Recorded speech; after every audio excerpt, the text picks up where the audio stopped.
Racist cop Tase's black elder woman on her own porch. Not knowing her grandson is the police chief. An ordinary day takes a tragic turn when an officer targets an elderly woman. However, her grandson's powerful role will make this a day the officer won't forget. And if you cherish your family and love stories like this, don't forget to subscribe to our channel and avoid 10 years of bad luck. The early morning sun cast long shadows across Maplewood's oldest neighborhood, where Victorian homes stood as testament to generations of history. Sarah Williams, known to everyone as Miss Sarah, stood on her wraparound porch, tending to her prized African violets. At 72, she moved with deliberate care, her weathered hands gentle as she pruned dead leaves from the plants she'd nurtured for decades. The neighborhood was quiet at this hour, with only the occasional sound of early commuters heading to work. Sarah appreciated these peaceful moments, though they were becoming rarer as tension in the community grew. Recent incidents of police harassment had left everyone on edge, but Sarah refused to let fear keep her from her morning routine. Her porch, with its carefully arranged collection of potted plants, had always been her sanctuary. Each plant held a story: the peace lily from her late husband's funeral, the spider plant her grandson James had given her when he graduated from the police academy, the herb she shared with neighbors for their Sunday dinners. These plants represented more than mere hobby. They were her connection to the community she'd helped build over 5 decades.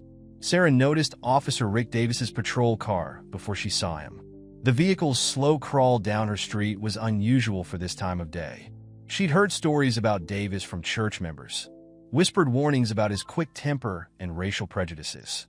Still, Sarah kept her focus on her plants, determined not to show any reaction to his presence.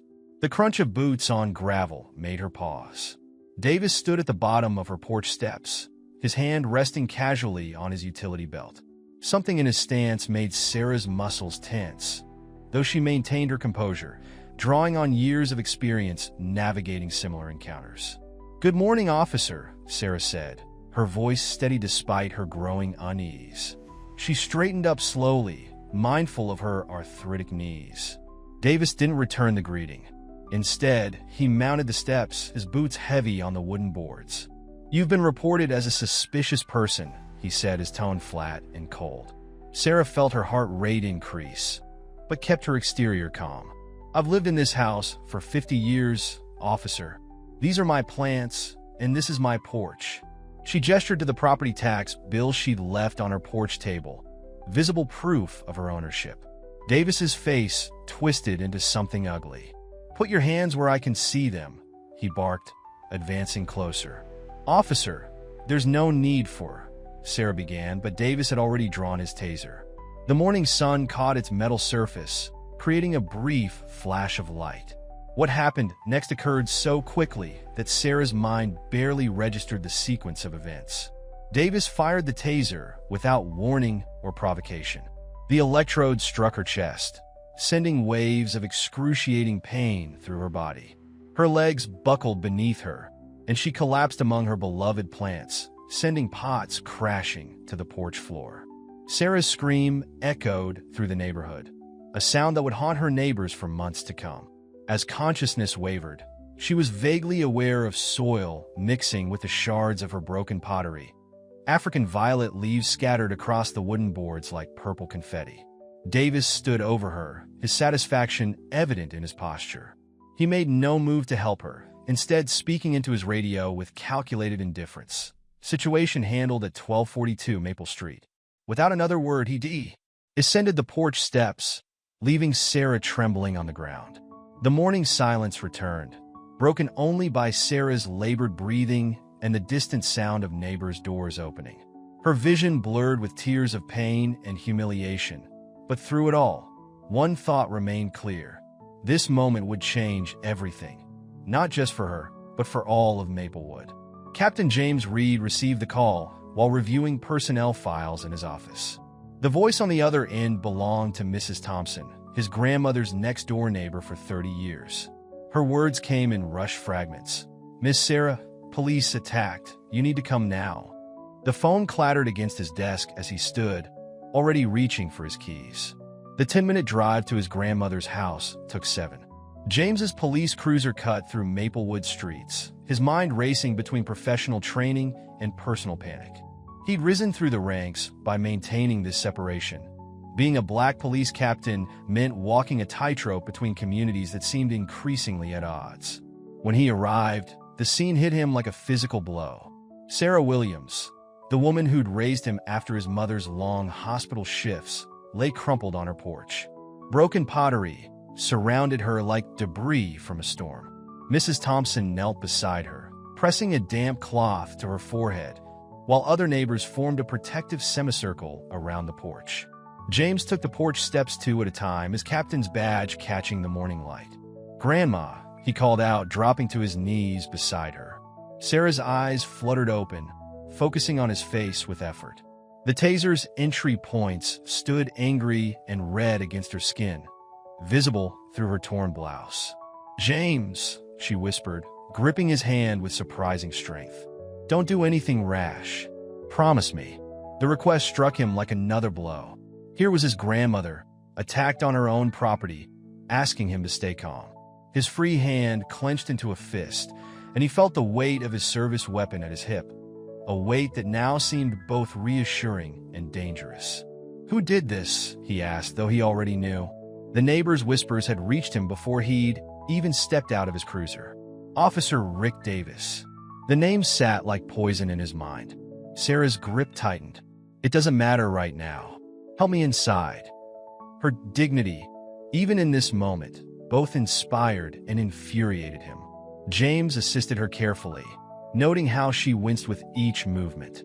Inside, he helped her to her favorite armchair, while Mrs. Thompson called their family doctor. Standing in his grandmother's living room, surrounded by photos of his graduation from the police academy, his promotion to captain, his grandfather in his military uniform, James felt the full weight of his position crash down on him. The same uniform he wore with pride had just been used to assault one of the most respected members of the community, his own grandmother. His police radio crackled with routine traffic. Each voice reminded him of his responsibilities, his oath to serve and protect. But protect whom?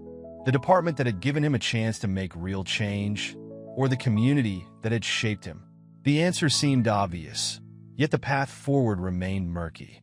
James pulled out his phone and dialed internal affairs. The call went to voicemail. Of course it did.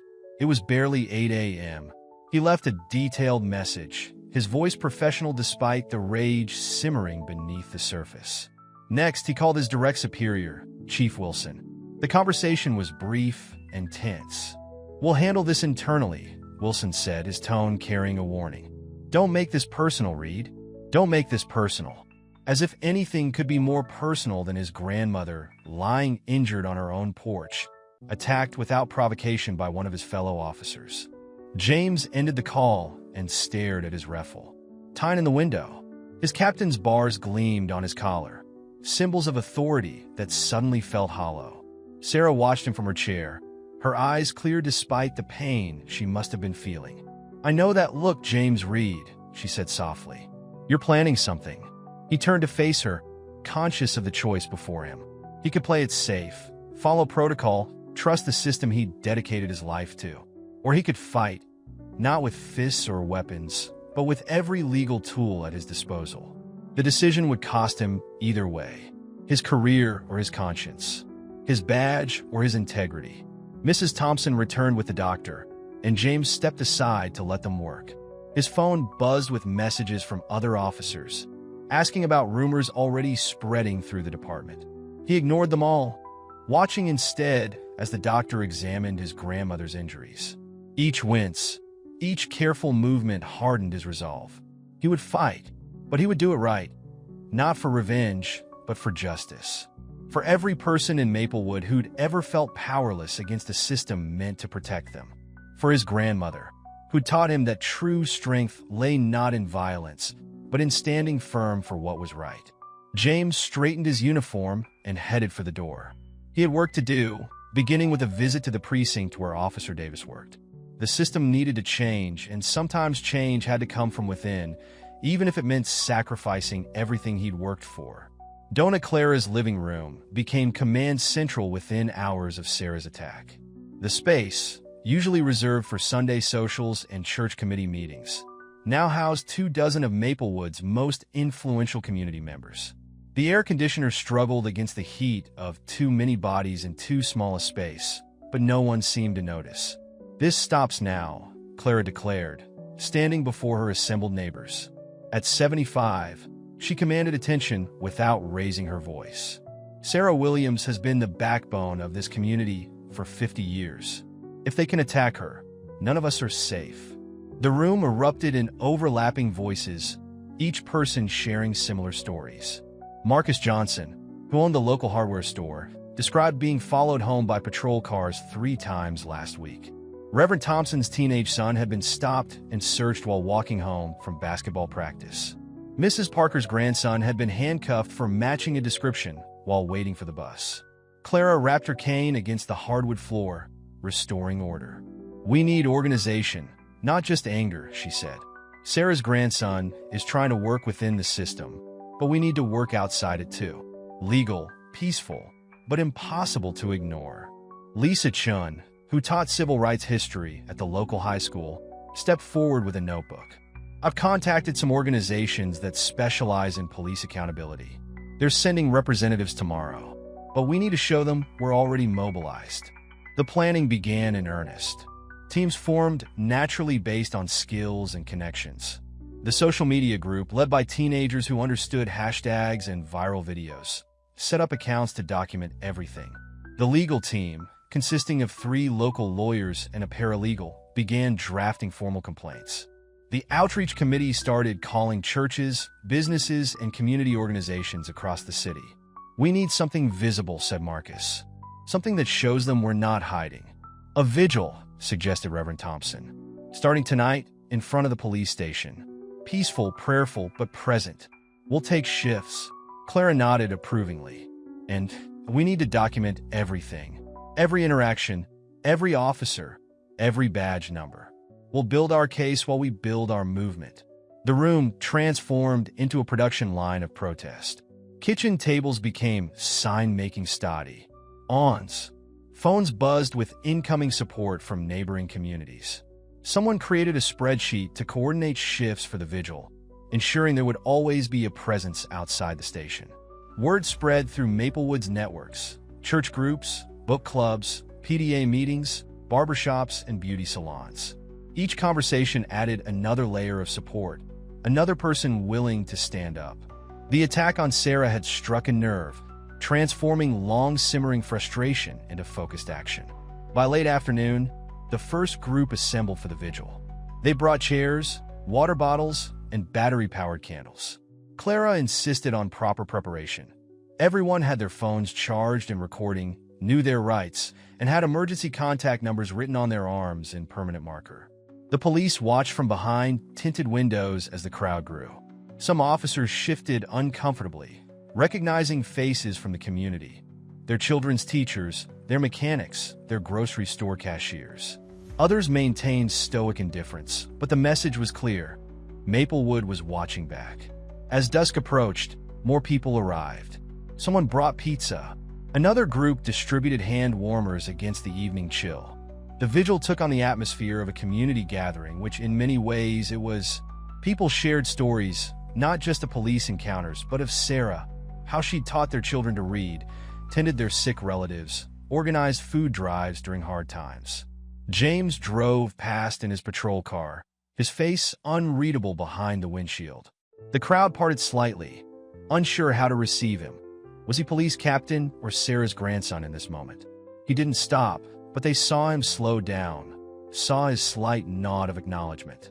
Clara watched it all from her folding chair, her cane across her lap. She'd known Sarah since they were girls, had watched Maplewood change around them, sometimes for better, sometimes for worse. But she'd never seen the community unite like this, never seen such purposeful determination in her neighbors' eyes. "This is just the beginning," she told a young mother who'd brought her children to the vigil. "Change doesn't come from one moment or one protest. It comes from refusing to go back to normal when normal was never right to begin with."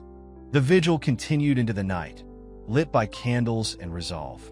Across Maplewood, more people were making signs, charging phones, setting alarms to join tomorrow's shift. The machinery of protest was in motion, powered by decades of patience finally exhausted. Sarah's porch had become a line in the sand, and Maplewood had decided, not one step back. The precinct's interview room felt smaller than usual as James reviewed the witness statements spread across the metal table. 5 separate accounts of the incident, each one damning, yet somehow insufficient according to department protocol. The fluorescent lights hummed overhead, a constant reminder of the hours he'd spent here. "You're wasting your time, Reed," Detective Martinez said from the doorway. She'd been his partner years ago, before his promotion. Internal Affairs already ruled it a justified response to a potential threat. James looked up from Mrs. Thompson's statement. A 72-year-old woman watering her plants was a threat? You know how these things work? Davis filed his report first, said she was uncooperative, made threatening movements. Martinez shifted uncomfortably. "Look, I'm not saying I believe him, but you won't say you don't," James finished. He added Mrs. Thompson's statement to his growing file. The investigation was hitting walls before it even started. Officers who'd been friendly yesterday now avoided eye contact. Surveillance footage from nearby houses had mysteriously malfunctioned. Even the dashboard camera from Davis's cruiser was supposedly corrupted. James pulled up Davis's personnel file on his laptop, or what was left of it. Huge sections were redacted, but patterns emerged in what remained. 17 complaints in 5 years, all dismissed. Transfer requests from 3 different precincts. Notes about aggressive tactical responses that somehow became commendations for proactive policing. His phone buzzed. A text from his mother. "Come home for dinner. We need to talk." James ignored it, focusing instead on cross-referencing dates. Davis's transfers aligned with spikes in civilian complaints at each precinct. The officer moved around like a storm cloud, leaving damage in his wake that the department quietly cleaned up. "Captain Reed." Chief Wilson's voice cut through his concentration. "My office. Now." The chief's office was a testament to 25 years of police work. Plaques and certificates covered the walls, each one representing a moment when the system worked as intended, or at least appeared to. "This has to stop," Wilson said without preamble. "You're disrupting department morale. Officers feel like you're choosing sides." "Sir, with respect, there shouldn't be sides when it comes to abuse of power." Wilson leaned forward. "Your grandmother refused to comply with a lawful order." Davis followed procedure. "What order?" "She was on her own property. There was no complaint, no warrant, no probable cause." James fought to keep his voice level. And even if there had been, department policy prohibits using tasers on elderly subjects except in extreme circumstances. "You're too close to this, Reed. I'm ordering you to step back. Let Internal Affairs handle it." Like they handled the Williams complaint? Or the Rodriguez incident? Or the "Careful, Captain." Wilson's voice carried a warning. "You've got a promising career ahead of you. Don't throw it away over one unfortunate incident." James stood, his chair scraping against the floor. An unfortunate incident is a paperwork error. This was assault under color of authority. Leaving Wilson's office, James found himself in a gauntlet of stares. Officers he'd worked with for years suddenly found their paperwork fascinating. Only Martinez met his eyes, offering a slight nod before turning away. Back in the interview room, James opened a new document and began typing. Every complaint against Davis, every witness statement, every procedural violation, he logged them all. If the department wouldn't investigate properly, he'd build the case himself. His mother called this time. "James, please. You're putting your father's legacy at risk." His father, 20 years on the force, died in the line of duty. The department's symbol of sacrifice and honor. Would he understand what James was doing now? Or would he, too, urge silence in the name of brotherhood? A knock on the door interrupted his thoughts. Officer Chun, a rookie barely 3 months on the job, entered cautiously. "Captain Reed, there's something you should see." Chun handed over a flash drive. "Footage from my body cam. From 2 weeks ago." Davis, he didn't know I was recording. James plugged in the drive. The video showed Davis harassing a group of teenagers outside the community center. The same aggressive stance, the same escalation of a harmless situation. But this time, there was proof. "Why are you showing me this?" Chin straightened. "Because my parents came here as refugees. They taught me that silence in the face of wrong is its own kind of wrong." James added the footage to his file. One piece of evidence. One crack in the wall of silence. It wasn't enough. Not yet. But it was a start. His phone buzzed again. A message from his grandmother. "Remember what matters most." James looked at the growing file before him. Career or conscience? Safety or truth? The choice had seemed complicated hours ago. Now, watching Davis's actions play out on his screen, it felt inevitable. He began to type his formal complaint, knowing it would reach far beyond NAL affairs. The department had built a system of protection around officers like Davis. But systems could be changed. Sometimes they had to be broken first. The fluorescent lights continued their hollow hum as James worked. Each documented incident another brick pulled from the wall of impunity that had protected Davis for so long.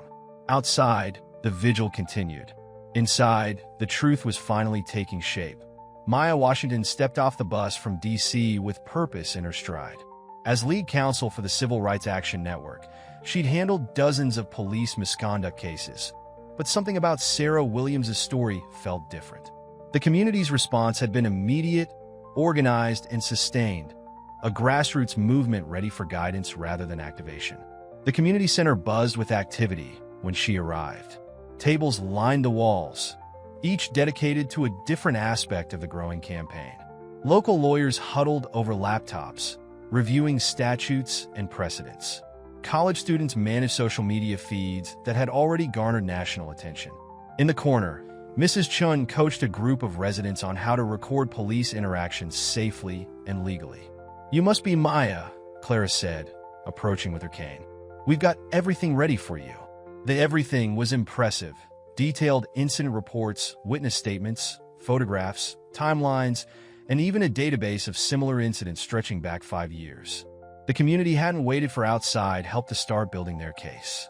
"This is more organized than most state prosecutors' offices," Maya observed, reviewing the files. "Who compiled all this?" "Captain Reed provided the framework," Clara explained. "We filled in the gaps. Every complaint, every incident, every pattern of behavior, it's all here." James arrived as they were reviewing the evidence. He looked tired but determined, his captain's uniform crisp despite the late hour. "Ms. Washington, thank you for coming." Maya noted how others in the room straightened when James entered, not from fear or authority, but recognition of an ally. It was rare to have a high-ranking officer involved in these cases, rarer still to have one willing to risk their career. "We've got civil rights organizations from 3 states sending representatives," Maya explained. "The ACLU is filing supporting briefs. National media is starting to pick up the story. But we need to move carefully. One misstep, and they'll paint this as outside agitators stirring up trouble." "Too late for that," James said, pulling up news footage on his phone. Conservative outlets were already running stories about anti-police activists descending on Maplewood. The department's public relations office had released a statement supporting Officer Davis and questioning the motives of protesters. Maya wasn't deterred. She'd seen this playbook before. Let them try to spin it. We've got something they don't: documentation, evidence, and a community that won't back down. The meeting shifted into strategy mode. Maya's team brought resources the local movement needed: media contacts, legal expertise, fundraising networks, and experience dealing with department pushback. But they followed the community's lead, recognizing that lasting change had to come from within. "We're planning a major demonstration," Lisa Chin explained, pulling up a map. "Not just at the police station, at City Hall, the courthouse, and the district attorney's office. Simultaneous peaceful protests at every institution that's failed to hold them accountable." Maya reviewed the protest plans with professional appreciation. The organizers had thought of everything: designated legal observers, medical stations, communication networks, and contingency plans for every scenario. This wasn't just anger in the streets. It was focused, strategic pressure on the system's pressure points. "The key is to keep the focus on Sarah," Maya advised. "She's not just a victim. She's a pillar of this community. Every attempt to discredit her only proves the department's bias. But we also need to show that her case isn't unique. On cue, more community members arrived with their stories. A teacher described being pulled over 3 times in 1 week. A church deacon showed photos of bruises from a routine traffic stop. A teenager played video of an officer drawing his weapon during a basketball game dispute. Each case strengthens the pattern, Maya explained to James. It's not about one officer anymore. It's about a system that enables and protects them. James nodded, understanding the legal strategy. One incident could be dismissed as an aberration. A pattern of incidents suggested systemic problems requiring systemic solutions. Outside, the vigil continued into its 3rd night. National news vans had started arriving, their satellite dishes stretching up like mechanical trees. Social media buzzed with #JusticeForSarah posts, each sharing similar stories from other cities. Maya watched it all with cautious optimism. She'd seen movements fade when media attention waned, seen departments weather storms by waiting out public anger. But Maplewood felt different. The combination of local organization and external support created momentum that would be harder to ignore. Your grandmother's case could set precedent, she told James.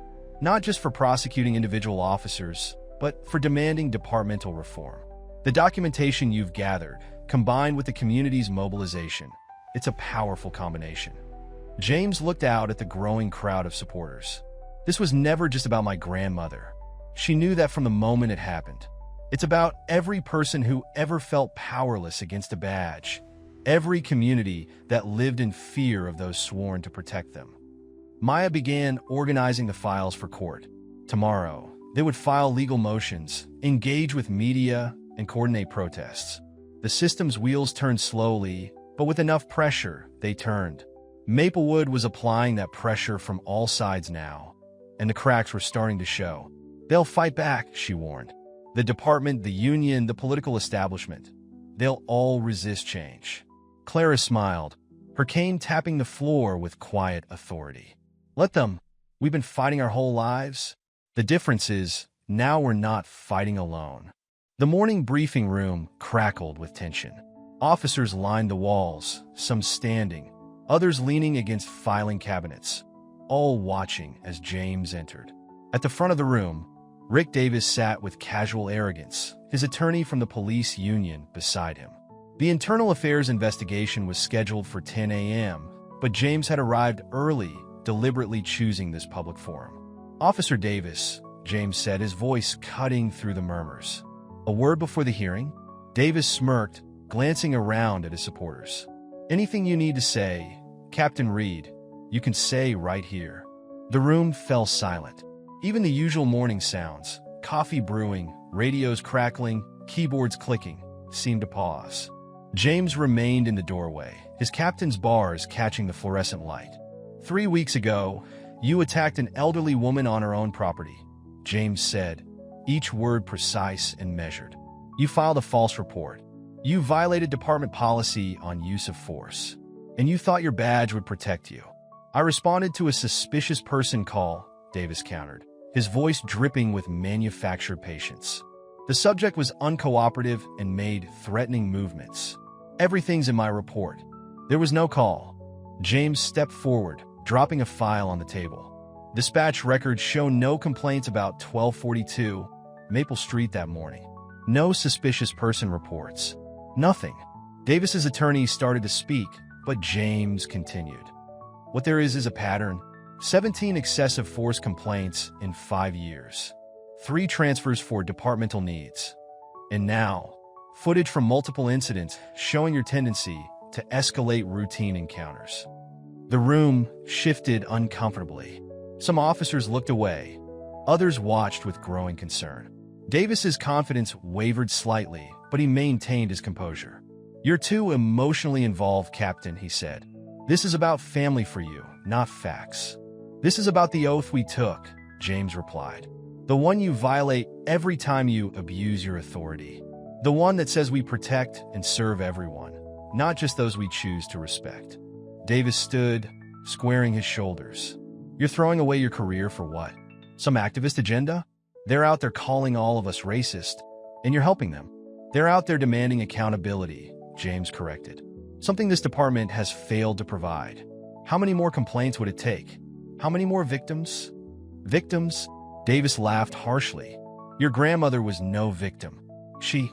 James moved so quickly that Davis flinched, despite the table between them. Say her name, James demanded, his voice low, but carrying to every corner of the room. Sarah Williams, retired teacher, community leader, volunteer at 3 different charities. The woman you attacked while she was gardening. The union attorney tried to intervene. This is harassment. We'll be filing a complaint. Add it to the pile, James said, never taking his eyes off Davis. But first, explain something to me. Explain to everyone in this room why you felt threatened by a 72-year-old woman with arthritis. Explain why your body camera mysteriously malfunctioned at that exact moment. Explain why your report contradicts 5 independent witnesses. Davis's face flushed red. You want to do this here? Fine. Your grandmother disrespected my authority. Sometimes people need to learn respect. A sharp intake of breath from several officers. Davis had just abandoned the official version of events, his anger betraying the truth. There it is, James said quietly. The real Rick Davis. Not protecting, not serving, just demanding respect through fear. You're done, Reed, Davis snarled. The union will have your badge for this. Maybe, James agreed. But first, they'll have yours. He turned to address the room. Every officer here has a choice to make. Stand with him. Protect the corruption that's poisoning this department. Or remember why you put on the badge in the first place. He dropped another file on the table. This goes to Internal Affairs in an hour. Complete documentation of every complaint, every cover-up, every violation. Plus testimony from officers in your previous precincts. The wall of silence is cracking, Davis. The union attorney grabbed Davis's arm, trying to stop him from speaking further, but Davis shrugged him off. You self-righteous piece of... He stepped around the table, moving toward James. Several officers straightened, hands instinctively moving toward their weapons. Not to support Davis, to protect James if needed. The shift in the room was subtle but unmistakable. That's assault, James said calmly, adding it to the file. Anyone else see Officer Davis make a threatening move toward a superior officer? I did, Martinez said from the back of the room. Others nodded, slowly at first, then with more confidence. Davis looked around, seeing support evaporate. His face contorted with rage, but now it was tinged with fear. This isn't over, he spat. No, James agreed. It's just beginning. Internal Affairs is waiting. After you, Officer Davis. As Davis stormed out, followed by his flustered attorney, James felt the weight of every eye in the room. He'd drawn a line, forced them all to choose sides. Some would never forgive him. Others might finally find the courage to speak up. The Morn, ING briefing room stayed silent for a long moment after they left. Then Martinez stepped forward. We've got your back, Captain, she said quietly. Others nodded, not everyone, but enough. James gathered his files, preparing for the Internal Affairs hearing. The confrontation had been necessary, not just for his grandmother, but for every officer who'd stayed silent out of fear or misplaced loyalty. The real battle was still to come, but the first cracks in the blue wall had appeared. The steps of City Hall had become an impromptu stage. Thousands gathered in the plaza below, their signs bobbing like waves in an ocean of protest. News cameras lined the perimeter, their lenses focused on the podium where Sarah Williams sat, waiting for her moment to speak. The morning sun cast long shadows across the crowd, and a gentle breeze carried the sound of hymns from the church choir positioned behind her. Maya Washington reviewed the speech with Sarah one final time. Remember, you're not just telling your story. You're speaking for everyone who's never had the chance to be heard. Sarah smoothed her dress, the same one she wore every Sunday to church, and adjusted her reading glasses. I've been teaching people to speak up for 60 years, she said quietly. About time I took my own advice. James stood at attention nearby, still in uniform despite the department's suggestion that he take leave during the investigation. His presence in full dress blue sent its own message. Integrity doesn't require choosing between justice and law enforcement. Clara approached the podium first.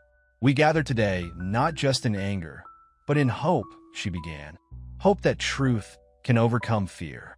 Hope that justice can overcome tradition. Hope that change can overcome resistance."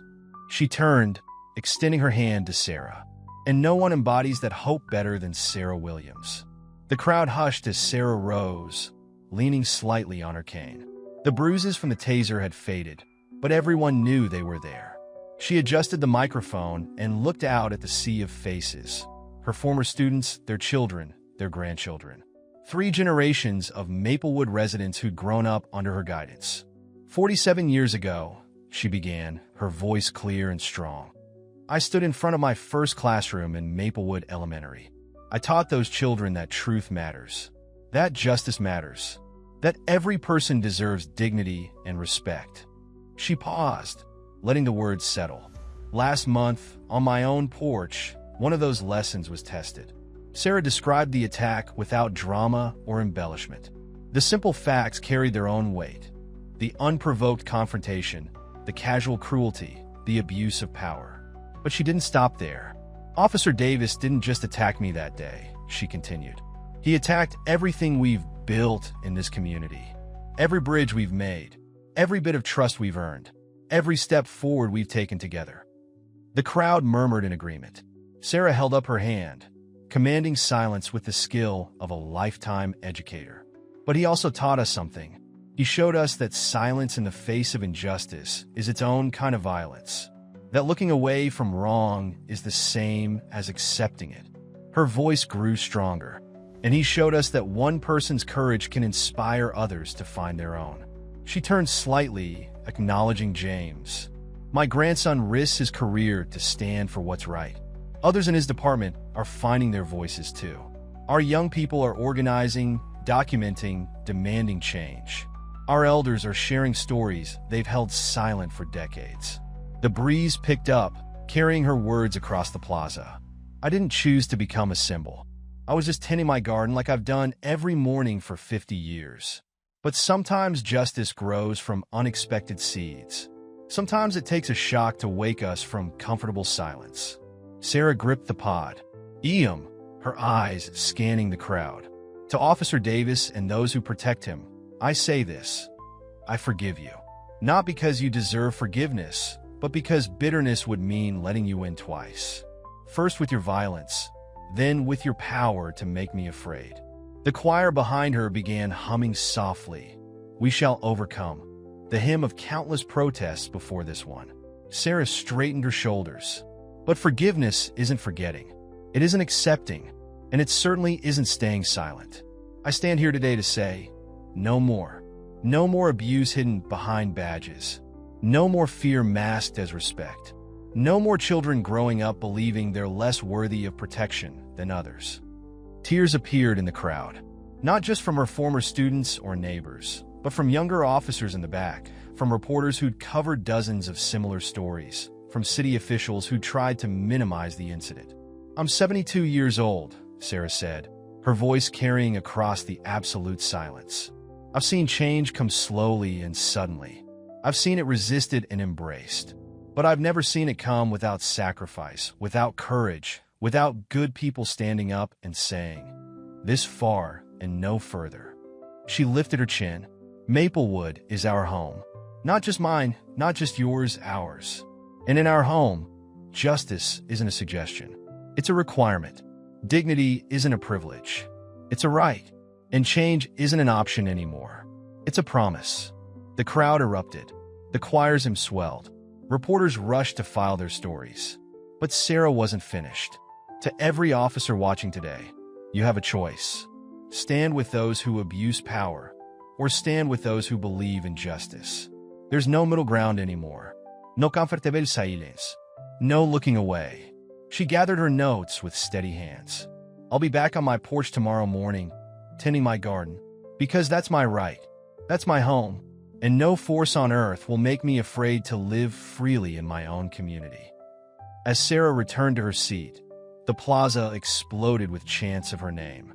But she wasn't watching the crowd. She was watching the young officers in the back, seeing them remove their caps, seeing them step forward, seeing them choose. The turning point wasn't just in her words. It was in the reactions they inspired, the courage they awakened, the change they demanded. Maplewood would never be the same, and that was exactly the point. The police station's lobby transformed into a battleground at 9 a.m. sharp. Activists filled the space, their phones recording every angle, while Rick Davis stood behind the front desk, his face twisted with barely contained rage. The internal affairs investigation had entered its final phase, and Davis had been called to answer for newly discovered evidence. "You need to clear the lobby," Davis demanded, his hand resting too casually on his weapon. "This is a restricted area. This is a public building," Maya Washington replied, holding up her phone. "And we're here to ensure transparency in a public investigation." The tension had been building since dawn. News of Sarah's speech had gone viral overnight, bringing more supporters and media to Maplewood. But it wasn't just the crowds that had Davis on edge. It was the steady stream of officers entering the Internal Affairs office, each one carrying documents, each one breaking the code of silence he relied on for years. James arrived through the side entrance, flanked by Martinez and Chun. The sight of his grandmother's attacker still made his jaw clench, but he maintained his professional demeanor. He had everything hinged on following procedure exactly. "Officer Davis," James called out, his voice carrying across the lobby. "Internal Affairs is ready for your statement." Davis didn't move. "This is a witch hunt. You've poisoned the department against me. Turned good officers into rats." "No one's been turned," Martinez SP. "Oak up. We're just finally telling the truth." The lobby grew quieter, the phone still recording, the tension building. Outside, the crowd that had gathered for Sarah's speech began pressing closer to the building's windows, sensing the moment's importance. "The truth," Davis laughed bitterly. "The truth is you're all weak. Sometimes force is necessary. Sometimes people need to learn respect. Your grandmother..." "Careful," James warned, but Davis was past caring. "Your grandmother needed to learn her place. Just like all of them. And you," he jabbed a finger at James, "you're a traitor to the badge." The words hung in the air like smoke before a fire. Then Clara's voice cut through the tension. "The only traitor to the badge is the one who betrays its meaning." She stood in the doorway, Sarah beside her. They hadn't planned to come, but Sarah had insisted on facing Davis one last time. The crowd parted for them, creating a path through the lobby. Davis's hand tightened on his weapon. "Stay back." "Or what?" Sarah asked quietly. "You'll attack me again? In front of all these witnesses? All these cameras?" James moved carefully, positioning himself between Davis and the others. "It's over, Rick. We have testimonies from your previous precincts. Body cam footage you thought was deleted. Witness statements you tried to suppress. Lies," Davis spat, but his voice wavered. "Your own words condemn you," James continued. "You admitted it in the briefing room. Multiple officers heard you. You attacked an elderly woman because she disrespected you, because you wanted to teach her her place." More officers appeared in the lobby's doorways, not to support Davis, but to witness. The blue wall wasn't just cracking, it was crumbling. "Internal Affairs has everything," James said. "Every complaint, every cover-up, every incident you thought would stay buried. You can make a statement, or you can make this worse. Your choice." Davis looked around wildly, seeing support evaporate, seeing phones recording his every move, seeing his career and freedom balancing on a knife's edge. His hand moved toward his weapon. "Don't," Martinez warned, her own hand ready. Other officers tensed, preparing to act. "You're surrounded by cameras," Maya added. "Think carefully about your next move." The moment stretched like a wire about to snap. Then Sarah stepped forward, her voice cutting through the chaos. "I'm not afraid of you anymore, Officer Davis. None of us are." Something broke in Davis's expression, the realization that power, once challenged, becomes brittle. His hand fell from his weapon. "You want a statement?" he snarled. "Fine, I'll give you a statement. About how this department's gone soft. About how people like her," he gestured at Sarah, "need to be taught respect. About how..." "Book him," James interrupted. "Assault under color of authority. Filing false reports. Witness intimidation. Add threatening a superior officer from this morning's display." Martinez moved forward with handcuffs. Davis didn't resist. The fight had drained from him, replaced by a desperate, angry confusion. He couldn't understand how his world had collapsed so completely. As Martinez led Davis away, the lobby erupted in controlled chaos. Phones captured everything. Reporters outside pressed against the windows. But Sarah remained calm, watching her attacker being led to the same cells he'd sent so many others to. "It's not over," she said quietly to James. "One officer doesn't change a system." "No," James agreed. "But it's a start. And now everyone's watching. Everyone's aware. Change doesn't happen all at once, but it does happen." The lobby slowly cleared, but something had fundamentally shifted in Maplewood's power structure. The cameras hadn't just recorded an arrest. They captured the moment when fear lost its grip, when silence broke its chains, when justice finally began to mean the same thing for everyone. Outside, the crowd began to sing, not in celebration, but in determination. There would be more battles, more resistance, more work to be done. But the first wall had fallen, and with it, the myth of invulnerability that had protected officers like Davis for so long. The disciplinary hearing room felt too small for the weight of the moment. Rick Davis sat alone at the respondents' table, his union attorney having stepped out to review new evidence, a transparent excuse to distance himself from what was coming. The police commission members lined the opposite side, their faces grave as they reviewed the mounting evidence against their former officer. Chief Wilson spoke first, his voice carrying none of its usual authority. "Officer Davis, the evidence before this commission is unprecedented in both scope and severity." The projector hummed to life, displaying a timeline that spread across the wall. Each incident, each complaint, each cover-up now exposed to harsh fluorescent light. The commission members leaned forward, examining the pattern they'd ignored for years. 23 substantiated complaints of excessive force, Commissioner Rodriguez read. 17 instances of filing false reports. 12 cases of witness intimidation. 5 unauthorized uses of tasers against vulnerable subjects. And these are just the ones we can prove. Davis shifted in his chair, his arrogance finally cracking under the weight of documentation. The carefully constructed wall protecting him had collapsed, brick by brick, exposing the rot beneath. "Would you like to make a statement before we proceed?" Commissioner Chin asked, her pen poised over her notepad. Davis straightened his tie, no longer in uniform, but still clinging to the appearance of authority.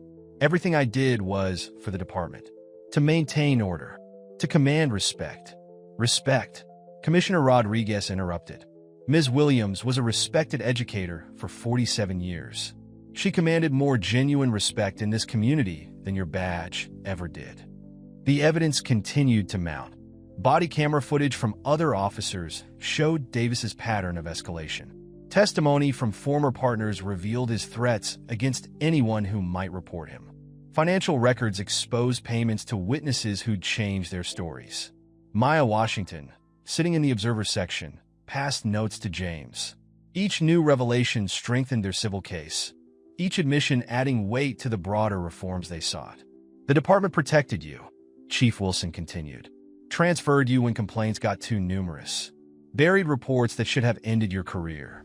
We failed this community by enabling your behavior." Davis's face flushed.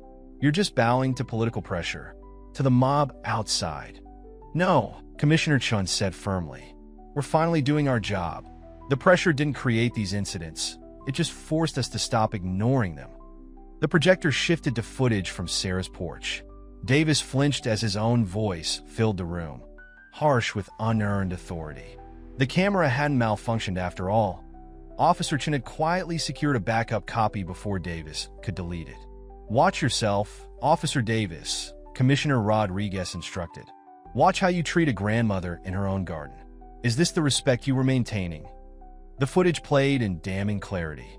Sarah's calm questions, Davis's immediate aggression, the unnecessary escalation, the taser deployment that violated multiple department policies, the casual cruelty of his departure, leaving an elderly woman convulsing on her own porch. "I was following procedure," Davis attempted, but his voice lacked conviction. Which procedure? Commissioner Chen asked. The one about identifying yourself? About establishing probable cause? About use of force continuums? About medical attention after taser deployment? Please point to any PR. Procedure you actually followed. More evidence emerged. Internal Affairs had found a pattern in Davis's shift assignments. He deliberately patrolled minority neighborhoods, looking for opportunities to establish authority. His personal texts, obtained through warrant, revealed racist messages to fellow officers who were now themselves under investigation. This isn't just about one incident, Chief Wilson said. It's about a pattern of abuse that we allowed to continue. That stops today. The Commission's decision was unanimous. Immediate termination, revocation of law enforcement certification, referral to the district attorney for criminal charges, recommendation for review of all past arrests and testimonies. Davis slumped in his chair as the penalties were read. His carefully constructed world of power and impunity crumbled around him. Outside, the crowd that had gathered for the hearing erupted in muted cheers. But the commission wasn't finished. Furthermore, Commissioner Rodriguez continued, this investigation has exposed serious departmental failures.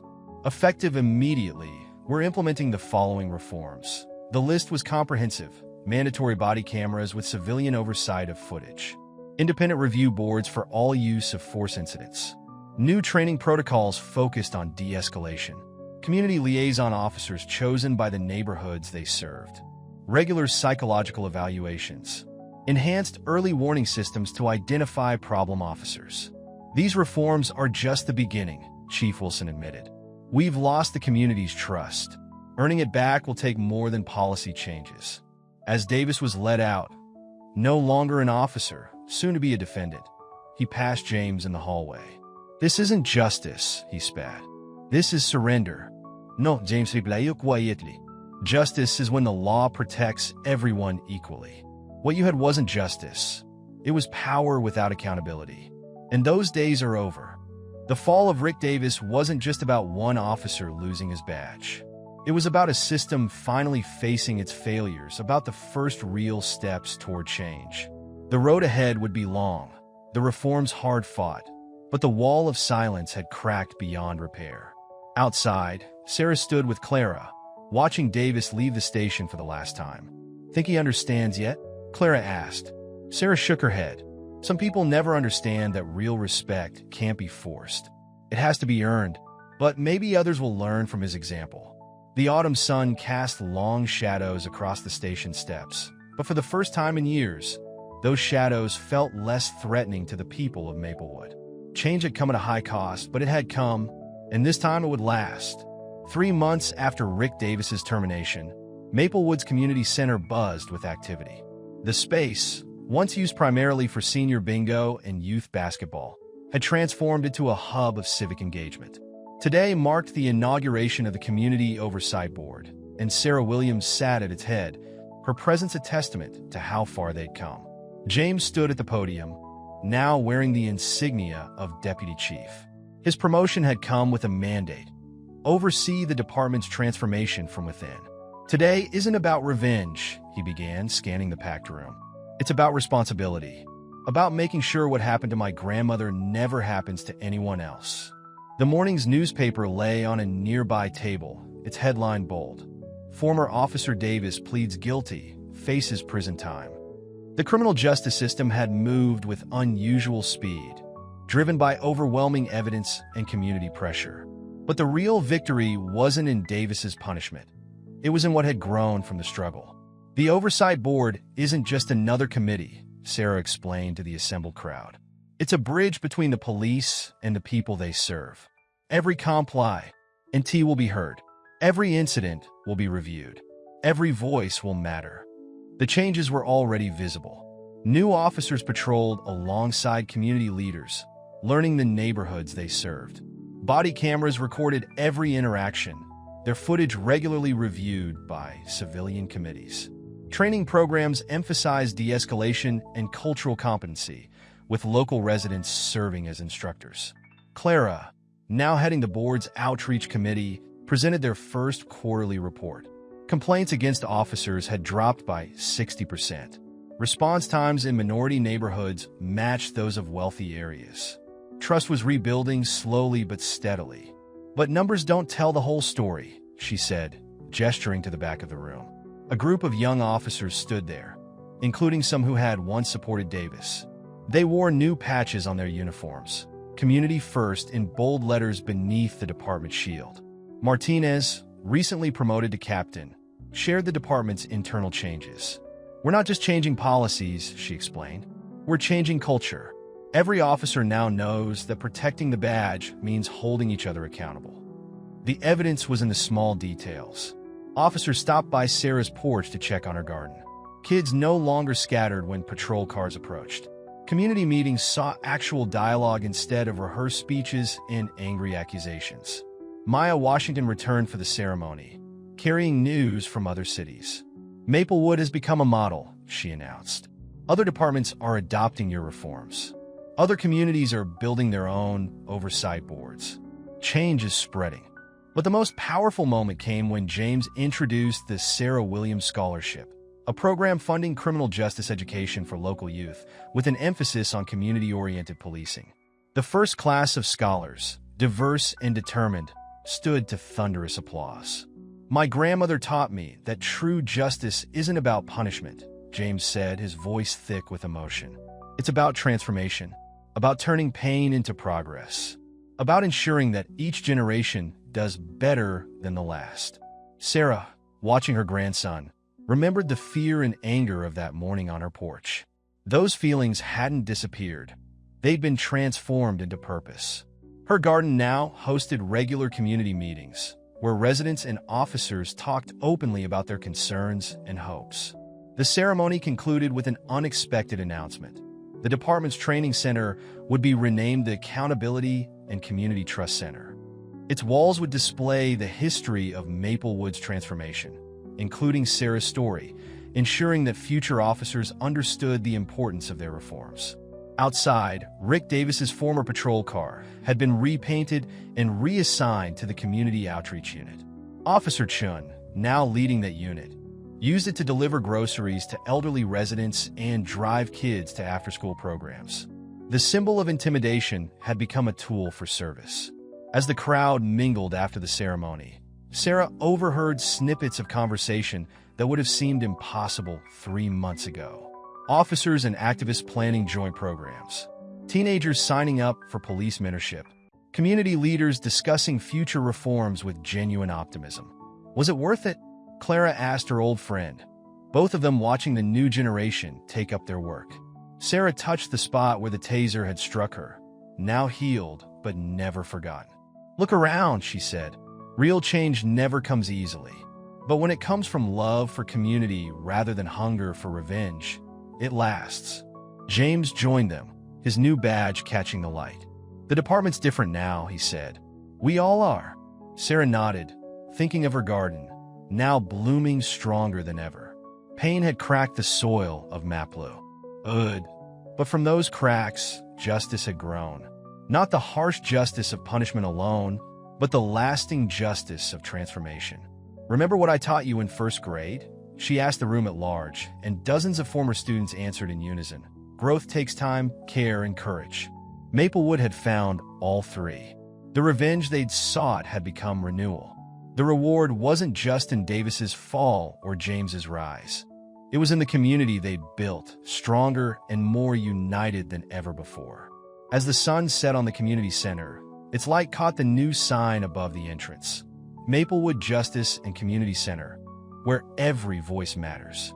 Below it, Sarah's garden had spread, its flowers reaching toward tomorrow's light.